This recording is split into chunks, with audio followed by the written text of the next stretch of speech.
The new mandate requires that police departments statewide must encrypt personal information such as names, IDs, and other personal identifiers when transmitted over radio. Police agencies will be given two ways to comply: either encrypt all transmissions or establish a new policy restricting transmission of personal information in order to protect those being detained. Departments opting for the second options would continue allowing communities to listen in but operate on separate channels when discussing sensitive information. PAPD isn't the first department to take this route in the area.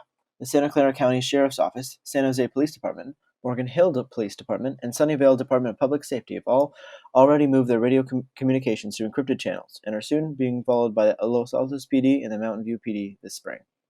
In an email to local media, the Palo Alto Police Department defended its approach, arguing that it was a quicker and easier option. The Palo Alto City Council maintained this notion, asserting the council partially decided the decision to budget to cuts, saying that the PAPD denied our request for an interview and instead directed us to several public notices posted by the PAPD, the city, and the state of California. The switch poses several questions and concerns from residents and media who use the radio as a means of security and reporting. PAPD lacks a public relations officer and have been historically slow to publish press releases, meaning the radio has been a one-stop shop for many listeners trying to stay informed. Local publications like the Palo Alto Weekly and Palo Alto Daily have relied on the police-related radio to quickly produce content that would otherwise take days or weeks to come out officially.